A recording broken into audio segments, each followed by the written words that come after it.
उत्तर प्रदेश की भाजपा सरकार में विधायकों की सुनवाई नहीं होती।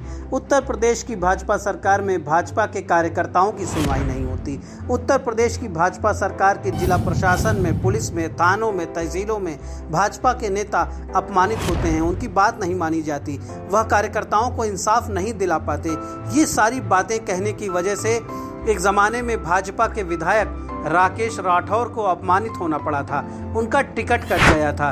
2022 के विधानसभा चुनाव में उन्हें पार्टी ने टिकट नहीं दिया था और उन्होंने परेशान होकर कांग्रेस पार्टी ज्वाइन कर ली थी। अब वही राकेश राठौर सीतापुर के माननीय सांसद बन गए हैं। अब वही राकेश राठौर जिसे भाजपा का विधायक रहने के दौरान पार्टी में और सरकार में सम्मान नहीं मिला, उन्होंने कांग्रेस ज्वाइन कर ली और कांग्रेस से चुनाव लड़कर ऐतिहासिक वोटों के साथ सीतापुर का लोकसभा चुनाव जीत लिया और माननीय सांसद बन गए। जी हां, सीतापुर के सांसद राकेश राठौर की कहानी बड़ी रोचक है।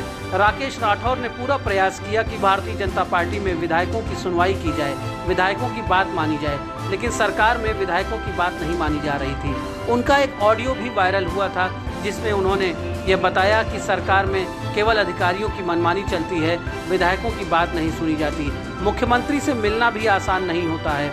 इन सारी बातों को उन्होंने कई बार सार्वजनिक मंचों से भी कहा और पार्टी में सुधार लाने का प्रयास किया गया, लेकिन उनकी बात नहीं मानी गई, जिसकी वजह से उन्होंने जब बगावत की बात कही तो 2022 के विधानसभा चुनाव में उनका टिकट काट दिया गया। कांग्रेस का उन्होंने 35 साल बाद खाता खोल दिया सीतापुर में और इंडिया गठबंधन के टिकट से कांग्रेस प्रत्याशी के रूप में ऐतिहासिक वोटों से चुनाव जीत लिया। किसी को अंदाजा नहीं था कि कांग्रेस प्रत्याशी सीतापुर में इतने बड़े अंतर से चुनाव जीत जाएंगे। राकेश राठौर की बात भाजपा ने यदि मानी होती तो भाजपा की आज यह दुर्गति पूरे प्रदेश में न हुई होती। जिस पार्टी में कार्यकर्ताओं को सम्मान नहीं मिलता, उस पार्टी का भविष्य उज्जवल नहीं होता। 2024 के परिणाम ने इसको दिखा दिया है। राकेश राठौर ने जिस तरह ऐतिहासिक सफलता हासिल की सीतापुर से, उन्होंने यह दिखा दिया कि जनता का साथ उनके लिए ज़्यादा महत्वपूर्ण है और 2024 का परिणाम उनके लिए संजीवनी बनकर आया।